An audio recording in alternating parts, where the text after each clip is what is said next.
Vamos a ir también a su palabra para poder meditar en ella, para poder ser guiados a través de ella. Le invito a que continuemos nuestra lectura en el libro de Hechos que hemos venido desarrollando en este tiempo. Hoy día ya entrando a nuestro tercer sermón del capítulo 1, sobre el capítulo 1 de este libro, y con este sermón ya estamos terminando este capítulo y nos quedan varios más todavía, pero creo que el Señor nos va a hablar durante todo este tiempo que estemos aquí, palabras que nos van a ayudar a conducirnos en medio de esta vida, glorificando al Señor como iglesia de Él. Vamos a leer Hechos capítulo 1, del verso 15 hasta el 26, y dice así la palabra del Señor.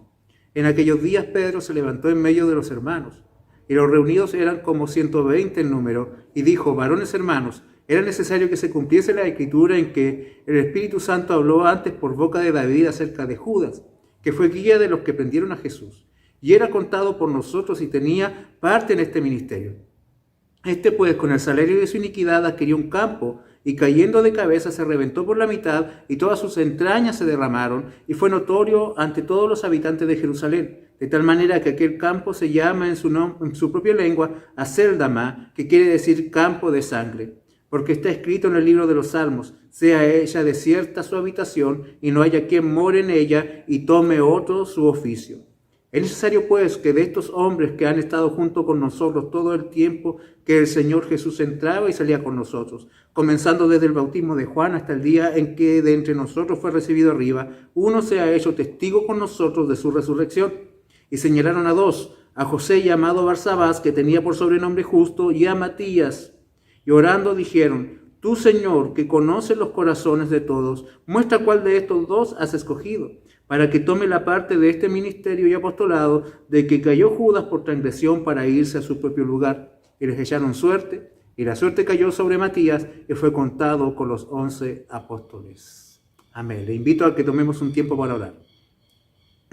Amado Señor, vamos ante ti porque estamos frente a tu palabra. Porque, Señor, tú escudriñas nuestros corazones y conoces nuestras vidas. Señor, y tú sabes, mi Dios bendito, la gran batalla que muchas veces tenemos que librar a la hora de tomar decisiones, Señor, que te glorifiquen. Porque a veces, Señor, nos equivocamos en los conceptos, en los parámetros que han de guiar nuestra mente a la hora de decidir. Por eso te pedimos, Dios, que tú nos hables, que tú nos guíes, nos dirijas de tal forma que tú seas muy glorificado en medio de nosotros, Señor, en este día a través de tu palabra. Prepara nuestros corazones para recibir tu voz, te lo pedimos en el nombre de Jesús. Amén. Amados, en este primer capítulo del libro de Hechos tenemos a un grupo de creyentes a la espera del cumplimiento de la promesa de la venida del Espíritu Santo. Ese Espíritu que vendrá y los investirá de poder para que ellos puedan llevar a cabo la misión de su vida, de ser testigos del Señor, que sin duda a través de esa obra el Señor va a transformar el mundo, va a trastornar el imperio y a su vez también les va a significar a ellos prácticamente perder su vida en torno a esta empresa, en torno a esta misión. Hemos visto un grupo de hombres y mujeres que han sido cambiados, los hemos visto transformados, han sido llevados de la cobardía al valor, de la desunión a la unidad, de la indiferencia al compromiso, de la fragilidad del compromiso a una perseverancia constante, una vida de oración permanente. En un estado de crecimiento así también es posible ver que comienzan a surgir el entendimiento de cuáles son las más grandes necesidades que hay en la vida. ¿Cómo van a ir ordenadas esas necesidades? ¿Cuáles van a ser las prioridades? Una de las características de un cristiano en crecimiento es que éste sabe distinguir, sabe discernir en su entorno cuáles son las cosas más urgentes a atender, cuáles son las cosas que van a demandar primero su esfuerzo. Y sin duda, uno de los aspectos que mucho va a pesar a la hora de tomar decisiones para la vida de este hombre, este creyente que está madurando, es también cuánto afecta a la iglesia la decisión que él está tomando. Para estos 11 apóstoles y los hermanos que le acompañan, su vida es la iglesia. Ellos moran juntos en el aposento alto, ellos asumen un compromiso poderoso de vida. La presencia del Cristo resucitado con ellos ha puesto en orden las prioridades de su vida, ha puesto en orden las exigencias de su vida, y estas comienzan desde la iglesia.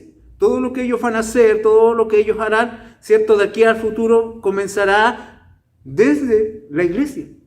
Esto suena extraño en nuestro entorno. Sin duda en este mundo suena bastante raro porque en estos tiempos la fe no es considerada algo esencial y para muchos la relación con la iglesia no pesa más allá que un compromiso con cualquier otra institución de este mundo. De hecho, muchos dicen de que si los creyentes de este siglo tuviesen con la iglesia el mismo compromiso que tienen con un club deportivo, la iglesia sería poderosa. La iglesia podría hacer muchas cosas. Pero ellos ya no entienden la vida, hermanos. Ellos ya no entienden la vida aparte de la iglesia. Para ellos no es algo descartable. Por eso, hermanos, nuestra relación con la iglesia es un factor definitivo a la hora de discernir si hemos tenido un real encuentro con el Cristo resucitado. Porque todo aquel que ama a Cristo ama a su iglesia. Para todo aquel que Cristo es primero, su iglesia también es prioritaria. El Señor nos ayude. Y dado que las prioridades de la vida están tomando un nuevo orden, ahora desde la perspectiva del Rey resucitado, del Cristo vivo, las necesidades reales deben comenzar a ser atendidas. Como en este texto se nos muestra de que hay una necesidad en la iglesia, hay muchas necesidades en la iglesia que está recién empezando, pero hay una que es prioritaria y esta es la que nos relata Lucas en esta última parte del capítulo 1, que nos habla acerca de la elección del hombre que tomará el lugar que dejó Judas a causa de su deserción. Esta es una situación que amerita tomar una decisión. Lo que se está viviendo es algo que demanda un esfuerzo de estos hombres, y esta decisión que debe ser tomada, debe de ser tomada según la voluntad de Dios. Sin duda esa es una lucha, es una batalla que de solo pensar en tomar decisiones que estén también alineadas con la voluntad de Dios nos suena intimidante, pues todos estamos conscientes de que somos falibles, de que nos equivocamos, de que nos confundimos, y seguramente muchos de nosotros pensamos que sería todo mucho más fácil si escucháramos al Señor decirnos lo que debemos hacer y que no. Si escucháramos al Señor que nos dice, ¿cierto? No hagas esto, sí haz esto. Si la voz de Dios fuera audible, se nos facilitaría mucho esta gran dificultad que para muchos de nosotros es tomar una decisión. Pero la verdad, hermano, es de que Dios está hablando. Dios le habla a su iglesia. El problema está en que nosotros no vamos a escuchar la voz de Dios al lugar correcto. La voz de Dios se escucha a su iglesia y lo hace desde las Escrituras. Por eso que cuando nosotros, hermanos, encontramos este caso, el caso de la elección del sucesor de Judas, de Matías, podemos notar que ellos llegaron al resultado de que Matías era el hombre. Podemos notar que llegaron a ese resultado real y práctico, porque primero discernieron las necesidades que había en la iglesia. Ellos aplicaron las Escrituras a esa necesidad y luego esperaron en oración la confirmación del Señor. Una decisión que honre la voluntad de Dios, por lo tanto, necesita ser discernida entre muchas otras necesidades, a cuál es la que Dios está apuntando, aplicar las Escrituras a esa necesidad y luego esperar en oración, esperar el tiempo de Dios en oración. Una guía sencilla y útil para nuestras vidas en el reino, para que tomemos decisiones según la voluntad de Dios, con plena certeza. Comenzamos nuestro texto en esta mañana leyendo el verso 15, donde Lucas nos introduce en ese momento especial dentro del desarrollo de la historia de la iglesia que va entre la ascensión del Señor y la venida del Espíritu Santo, y donde se nos da a conocer esas nuevas señales evidentes de las transformaciones que el Señor resucitado está causando en sus discípulos. En los evangelios, hermanos, siempre pudimos ver a los discípulos erráticos, tendientes al error, y especialmente uno que se caracterizaba justamente por eso, porque el que si en algo se destacaba era en lo impulsivo y en lo errático de su carácter, Pedro. Y acá vemos, hermanos, que Pedro surge en medio de este texto como alguien que está asumiendo una especie de liderazgo, un liderazgo inicial dentro de la iglesia.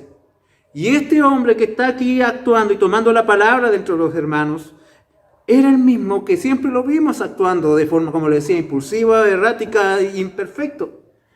Pero con tal de este momento, hermano, le escuchamos hablar y le oímos hablar como un hombre maduro, como un hombre diferente. Este se pone de pie entre los 120 hermanos que estaban allí y se dirige a ellos con una convicción y certeza que ha de ser destacada, que ha de ser considerada con seriedad, porque sin duda el Espíritu Santo va a conducir a Lucas en medio del registro, o a través del registro que él va a hacer de los acontecimientos de la iglesia primera, y los primeros casi 12 capítulos de este libro van a estar girando en torno a la vida de este hombre, de este Pedro. Este Pedro, hermanos, que no podemos sacarnos de la mente que hace unos pocos días atrás había negado al maestro, que había cometido una serie de errores graves, que había sido impulsivo, que había tomado una espada y que había cortado la oreja de un hombre, pero que luego, hermano, no fue capaz de sostener el nombre de Jesús delante de una mujer. Este mismo Pedro ahora está puesto en pie delante de los hermanos. ¿Qué ha sucedido?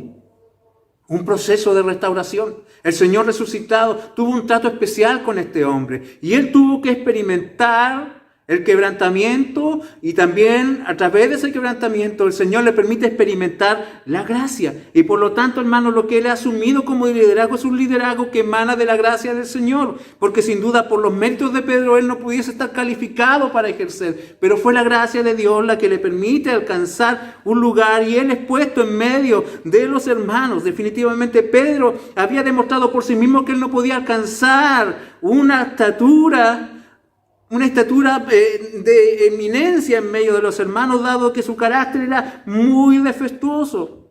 Pero sin embargo, hermanos, nos encontramos con un hombre que ha sido restaurado por el Señor y será utilizado por la gracia de Dios. Y eso, hermanos, es lo que sucede aquí. Vemos a un hombre que se pone en pie porque la gracia de Dios le levanta. Y todos allí en esa iglesia tienen conciencia de la gracia de Dios. Todos tienen conciencia, porque así como usted y yo, hermanos, podemos olvidar quién fue Pedro y lo que hizo Pedro, yo le aseguro que más estos hombres tenían presente en sus vidas quién había sido Pedro y qué es lo que había hecho, pero aún así le escuchan con respeto, aún así le escuchan, hermanos, con honra, porque el entendimiento de la gracia de Dios es completo, no cuando sabemos definirlo, sino que cuando lo aplicamos también a los demás. Porque entendemos la gracia de Dios plenamente cuando la aplicamos a los que nos rodean. Y Pedro hace saber a la congregación que hay una necesidad en medio de ellos. Y él se dirige a la iglesia de la forma que caracteriza el trato de la comunidad de gracia, de la comunidad de la iglesia. Él se dirige a los que están allí a través de una expresión que todos nosotros seguimos usando hasta ahora y que identifica el trato entre los creyentes. Él les llama varones hermanos. Hermanos, en el griego significa adelphos, que se traduce como nacidos de una misma cuna. Y este trato también es un trato de gracia, pues manifiesta claramente el entendimiento acerca del lugar que le corresponde a cada uno dentro del reino de Dios. Vemos a los que nos rodean como alguien que ha sido también incluido dentro de la misma familia. Hermanos, los vemos como propios, los vemos como alguien que nos pertenece y al cual también nosotros pertenecemos.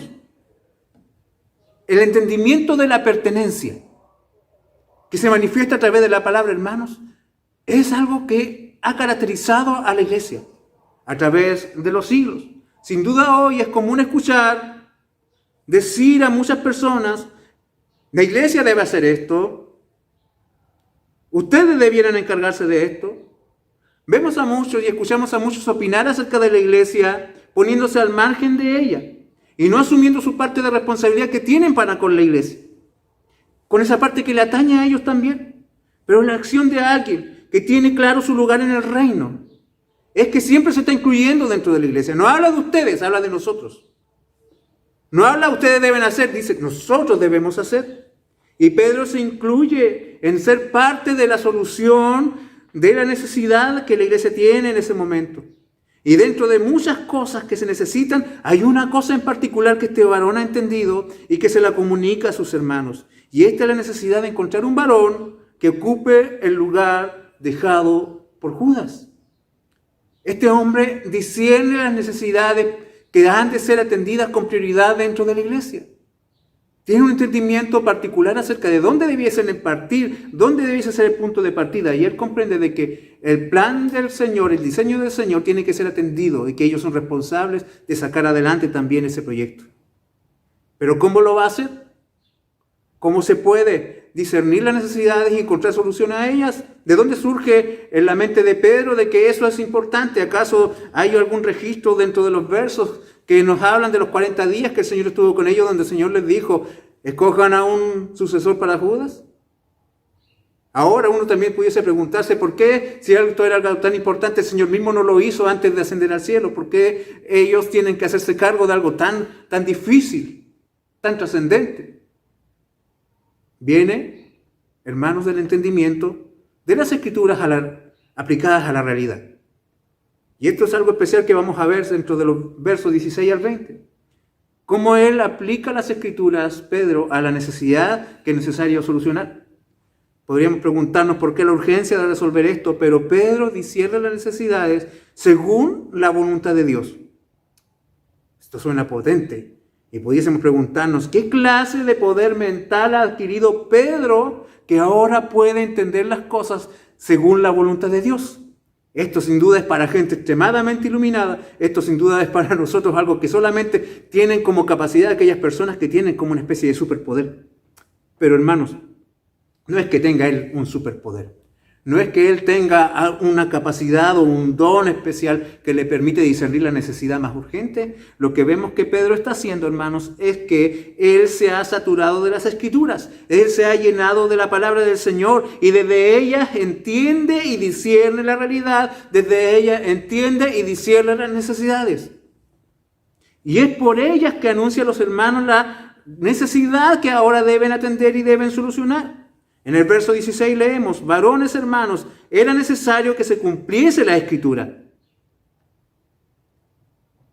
Era necesario que se cumpliese la Escritura en que el Espíritu Santo habló antes por boca de David acerca de Judas, que fue guía de los que prendieron a Jesús. Pedro basa sus comentarios en la palabra de Dios y da a entender que las Escrituras son auténticas, son autoritativas y que inexorablemente deben cumplirse.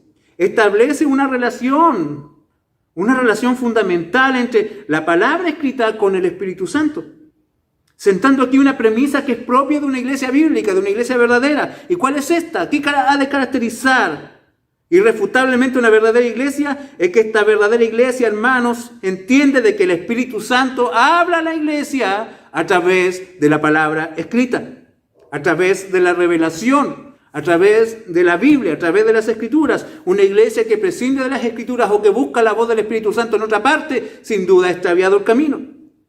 Pedro afirma que por boca de David el Espíritu Santo habló antes acerca de las cosas que tenían que ver con Judas. Entonces la Escritura, hermanos, según lo que Pedro entiende, es el producto del Espíritu Santo.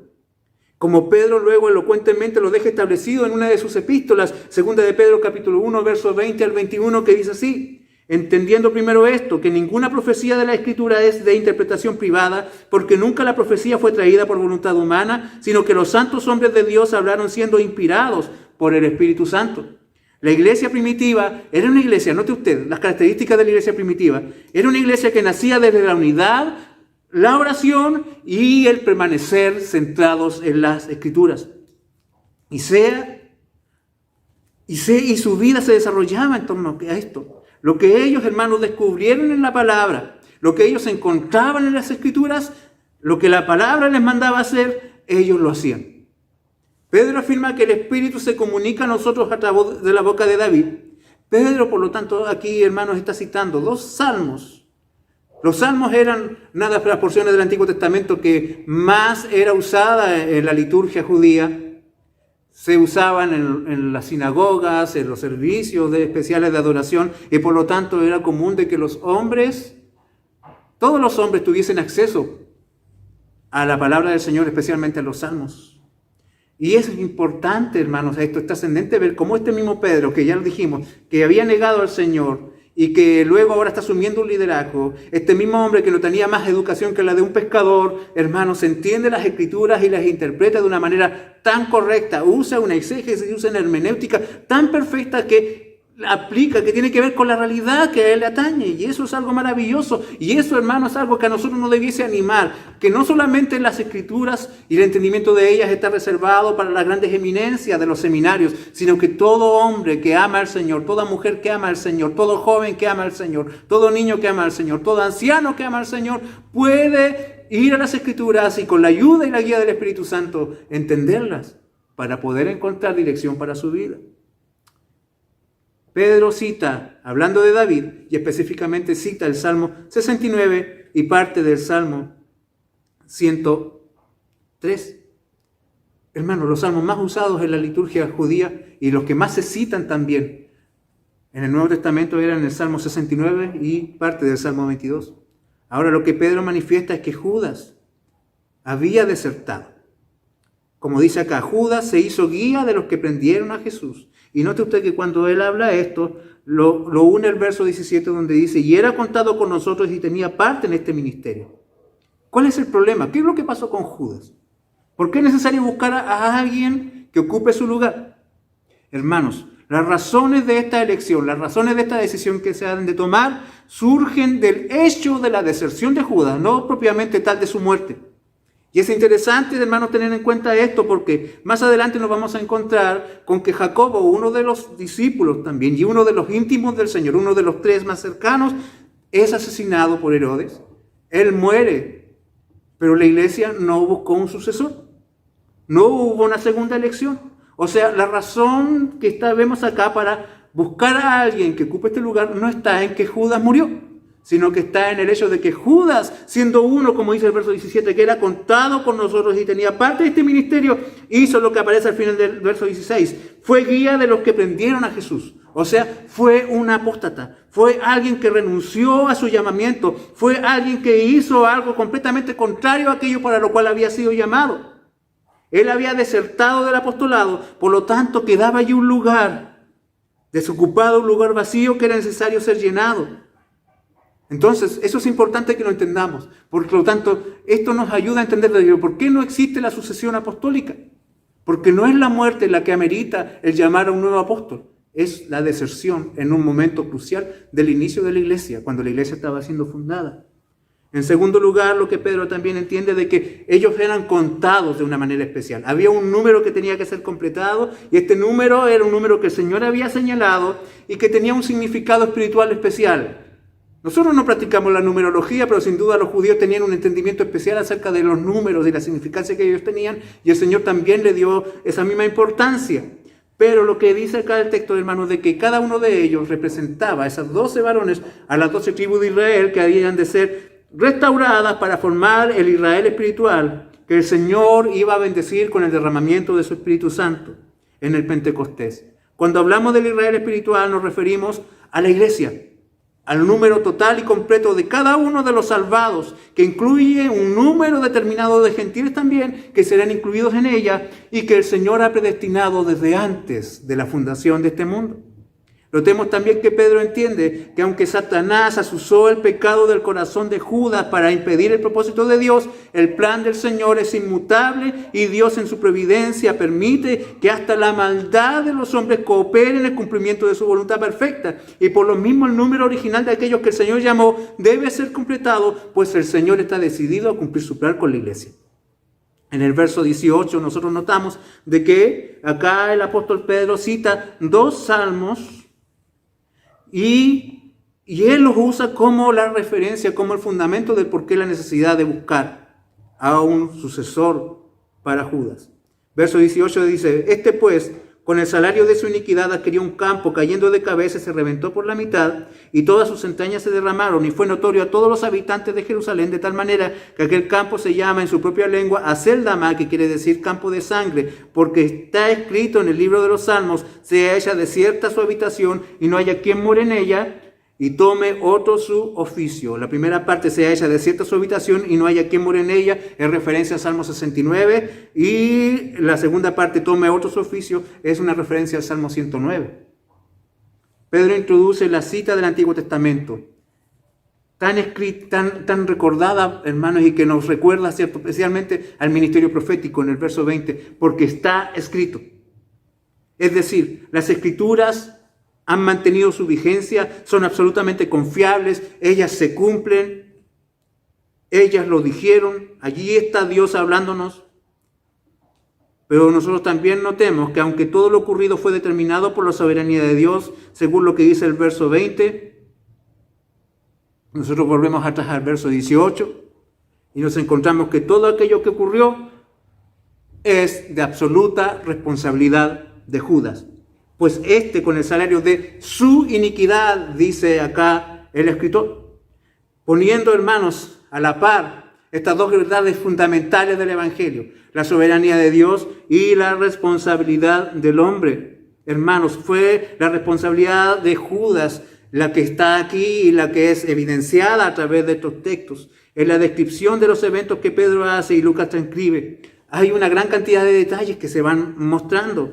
Por ejemplo, se nos dice de que con el sueldo de su iniquidad se compró un terreno. Quizás para muchos existe acá una contradicción porque dicen que Judas en ningún momento salió a negociar la compra de un terreno, pero nosotros recordemos, ¿cierto?, en los evangelios que cuando Judas se dio cuenta del pecado que había cometido y su conciencia no lo dejaba en paz, él llegó con el dinero delante de los que le habían contratado, a los escribas, a los saduceos y los fariseos, y les devuelve el dinero. Y ellos no se lo quieren recibir. Y él les dice de que se siente culpable porque ha entregado a un inocente, y ellos le dicen, ya tú, ve tú, ese es tu problema, no es problema nuestro. Y por lo tanto Judas, hermanos, toma el dinero y lo deja caer a sus pies, y él huye hasta el lugar que dan a entender de que él ya había tratado que iba a comprar con esos recursos. Y la cosa está en que después el libro de Mateo nos dice de que estos hombres toman ese dinero y van y compran un terreno, el terreno del alfarero, para hacer de él un cementerio dedicado a los forasteros, a los extranjeros, porque inclusive hasta los mismos saduceos y los instigadores de la muerte del Señor entendían de que ese era un dinero mal habido, que era un dinero que tenía sangre, era un dinero sucio y que no era digno de ser tomado para ser echado en las ofrendas. Y por lo tanto ese terreno, ese cementerio se le llamó allí campo de sangre. Y Judas, hermanos, fue hasta ese lugar, como lo dice el Evangelio de Mateo, y se ahorca, se cuelga de un árbol.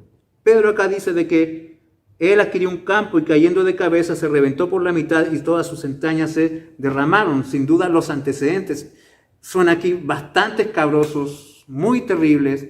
Y Lucas, si registró esto, es porque existía una gran cantidad de testigos que así lo evidenciaban. De hecho, él lo dice de que esto fue notorio a todos los habitantes de Jerusalén. Lucas siempre usó el método de corroborar testimonios a la hora de registrar algo. Y esto no tiene ninguna contradicción con lo que dice Mateo, porque era muy probable de que que Judas haya ido a colgar a uno de esos árboles en medio de ese campo, y dado de que era considerado como inmundo aquel que tocara un muerto, la gente le vio colgando y no hizo nada por sacarlo de allí, y su cuerpo se empezó a descomponer hasta que por el mismo peso tiene que haber caído, y la hinchazón que provoca un cuerpo descompuesto provocó que al caer ocurriese lo que el texto registra. Sin duda, algo terrible, algo realmente horroroso, y que nos demuestra, queridos hermanos, de que nunca habrá un fin glorioso para alguien que va contra la voluntad del Señor.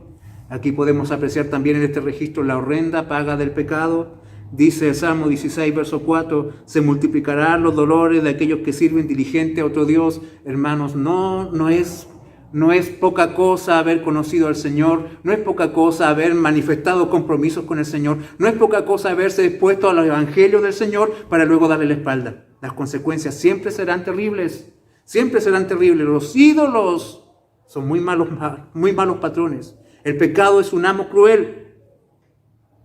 Y Judas, hermanos, está allí para testimonio.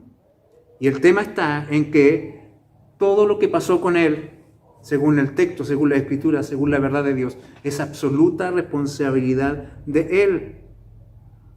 Por lo tanto, hermanos, Pedro entiende y plantea que según el Salmo 109, verso 8, otro debe tomar su oficio, otro ha de asumir el cargo en este ministerio apostólico, y este ministerio tiene un sentido, hermanos, bien específico, bien puntual. Apóstol significa mensajero. Y en cierto sentido, hermanos, esto suena como amplio, y de hecho hubieron 72 varones que el Señor envió a través de las aldeas, predicando el reino del Señor, pero Él estableció un número limitado y específico de hombres a través de los cuales sentar o establecer los fundamentos para la iglesia. Hermanos, ahora esto de ser un apóstol no es una competencia para dar un título de poder o honor a alguien. El que ha de asumir tendrá que saber que él será constituido un testigo. Él tendrá que ser contado como uno de los 12, pero para dar testimonio del Señor.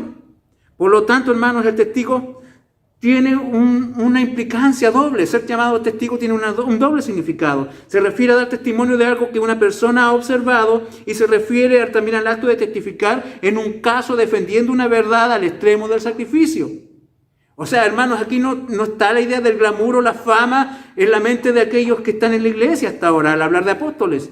El que asuma debe saber que su cabeza va a tener un precio. Por lo mismo se establece un criterio a la hora de la elección, que se fundamenta prácticamente en dos requisitos que no son una mera opinión de Pedro como muchos dicen.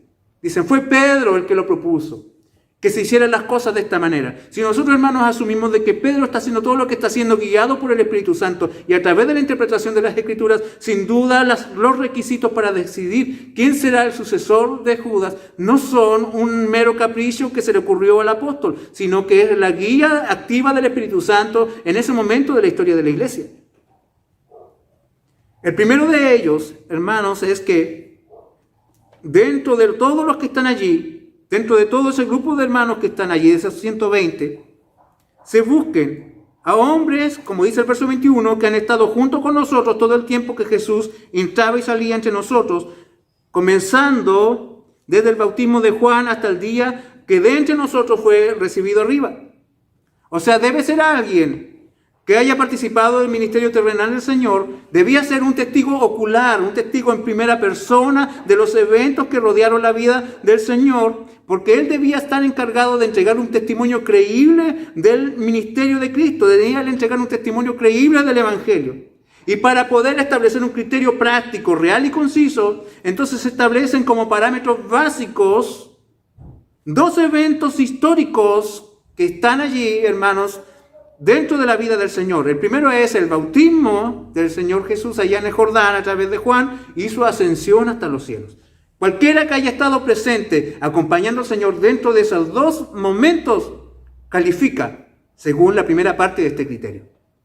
En segundo lugar, ese que ha de ser llamado también debe considerarse que sea uno hecho testigo con nosotros de su resurrección. El que debía de ser llamado también tendría que haber visto personalmente al Señor resucitado de una forma directa. No podía ser alguien que escuchó, no podría ser alguien que se le comunicó. Él tendría que haberlo visto con sus ojos al Cristo resucitado. Y esto es importante, pues el mensaje de la resurrección del Cristo es clave en la predicación apostólica. Será el punto de inflexión en todo el trato de la iglesia con el mundo. La iglesia sería muy amada, la iglesia sería muy respetada, muy acogida en cualquier comunidad, siempre y cuando sostuviera que Cristo no resucitó. Pero la resurrección de Cristo fue el gran detonante de toda la persecución que se vino contra la iglesia. Y por lo tanto, si alguien ha de ser llamado a ocupar ese lugar, tenía que tener el fundamento para dar fe, para ser testigo delante del mundo de que Cristo estaba realmente vivo. Los dos requisitos. Alguien que haya sido partícipe del ministerio del Señor Jesús desde el bautismo de Juan hasta su ascensión y que también haya sido testigo ocular de la resurrección del Señor.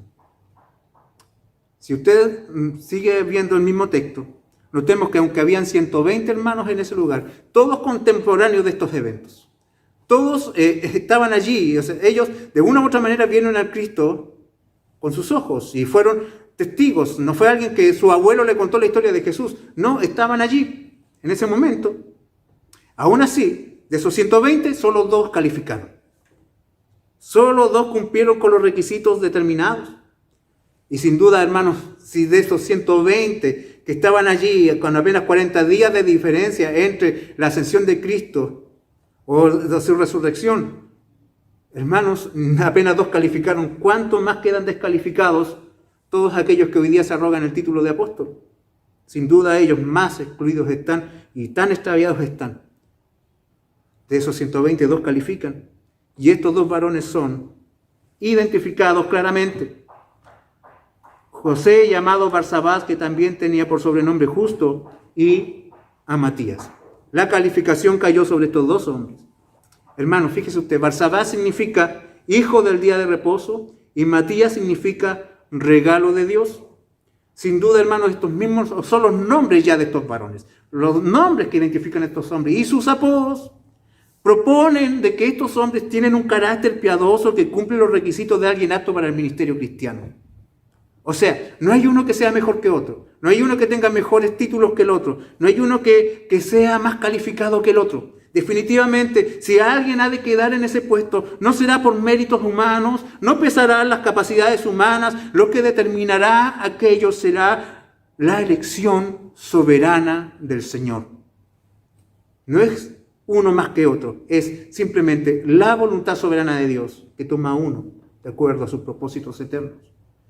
Y una vez establecidos los requisitos, una vez identificados a los dos hombres que cumplen con estos requisitos, nosotros ya entramos a los versos 24 al 26, donde se ve que es innegable, hermanos, el proceso definitivo de la señalación de uno de los dos.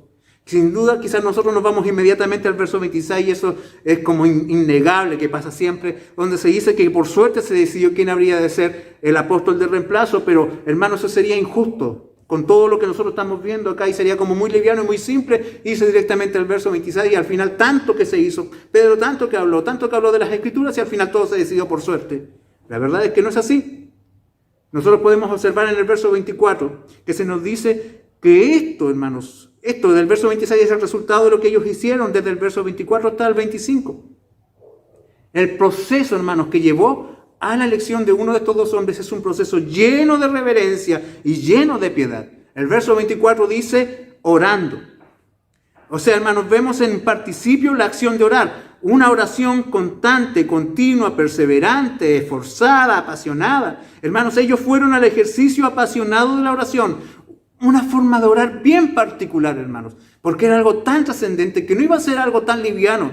Hermanos, eso es maravilloso porque si llegamos a la parte en que ellos decidieron según la suerte, esto, hermanos, es el resultado de que ellos pasaron tiempo en oración. Y tiempo en oración, hermanos, un tipo de oración informada, un tipo de oración con discernimiento, una oración con teología, una oración con profundidad. Porque primero, hermanos, ellos reconocen la soberanía del Señor Jesús, el señorío de Jesucristo sobre la iglesia. Porque cuando nosotros estamos leyendo el verso 24, ellos orando dijeron, tú, Señor. Ellos se dirigen al Señor por el nombre que normalmente un judío usaba para dirigirse al Padre, a Yahweh, a Jehová. Ellos reconocen su divinidad y lo llaman Señor. Y luego nosotros seguimos leyendo de que ellos hablan acerca del Señor y oran discerniendo sus atributos. Su oración, lo decía, es una oración con teología, con información, con profundidad. Porque luego dicen, tú que conoces los corazones, el Señor es alguien que conoce todas las cosas. El Señor es alguien que mira a través de las apariencias. El Señor es alguien que mira más allá de lo que el hombre ve. Y también le reconocen como el soberano de la iglesia.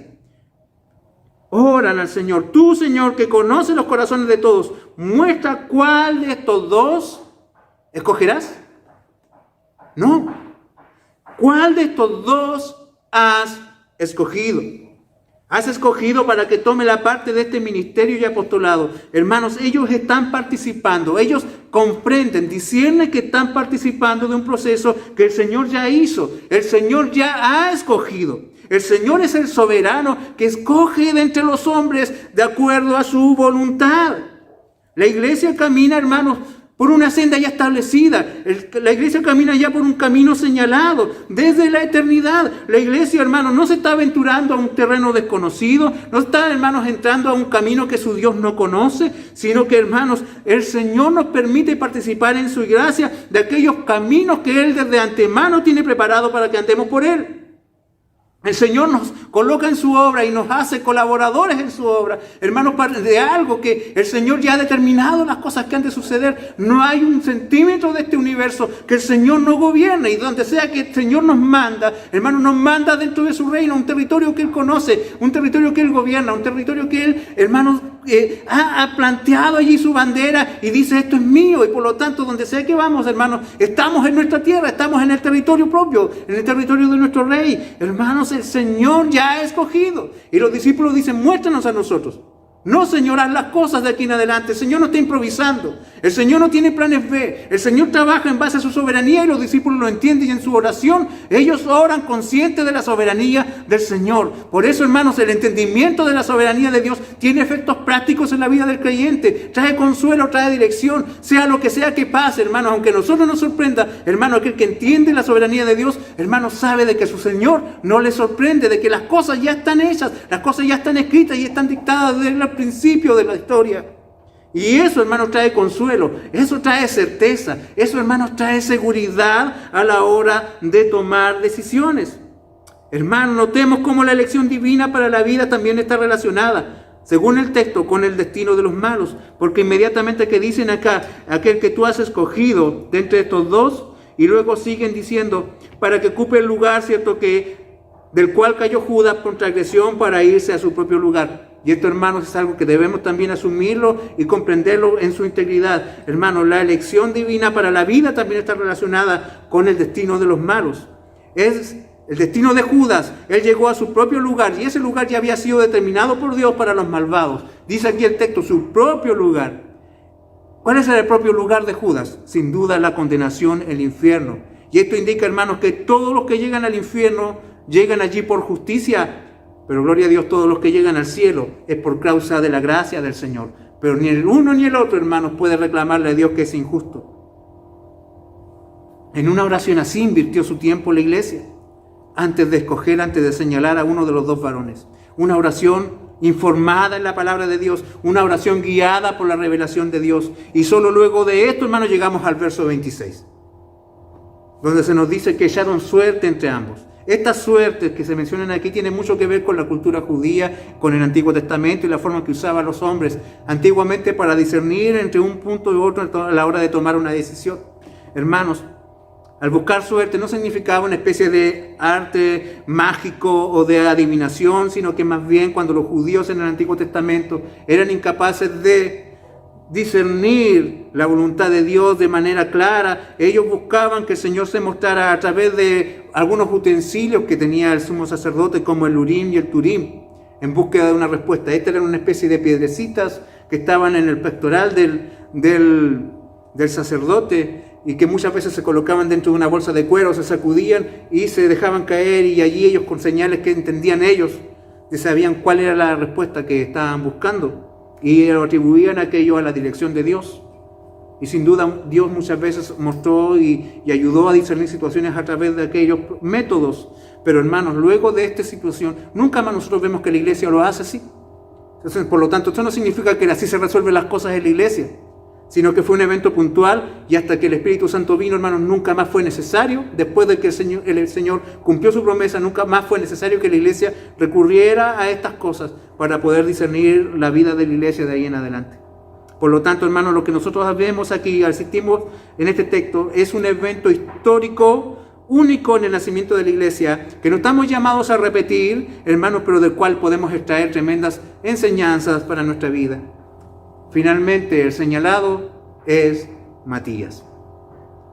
Matías, del cual nunca más se habla en los textos bíblicos acerca de él. Y si queremos saber algo de su vida, quizás tendremos que ir a algunos textos de historia que dicen que fue él luego a Etiopía, al África, y allí él desarrolló un ministerio fiel, apasionado y entregado al Señor, de tal manera que muchos llegaron al Evangelio por causa de su predicación, y que finalmente este varón entregó su vida en el martirio, posiblemente en la ciudad de Alejandría, lo que hoy se conoce como Egipto, según lo que diferentes escritores tempranos de la historia de la iglesia relatan. Entre ellos Clemente de Alejandría, que dice que el destino de Matías fue el martirio. El punto es, queridos hermanos, de que sin duda todo este relato está aquí para que nosotros entendamos lo que significa andar por fe y no por vista.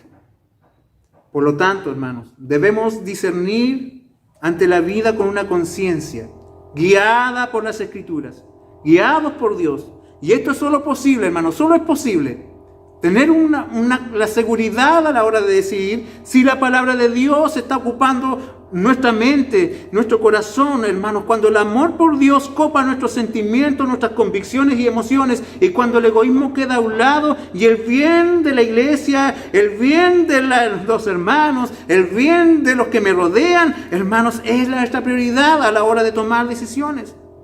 Amados, debemos sentirnos gozosos que el Señor del universo, el Rey de la iglesia, el Cristo resucitado, nos considere en la consumación de sus propósitos, sabiendo, hermanos, que no les hacemos falta, sabiendo que Él no nos necesita, sabiendo que sin duda las cosas serían mucho mejor si no estuviésemos nosotros entorpeciéndolas.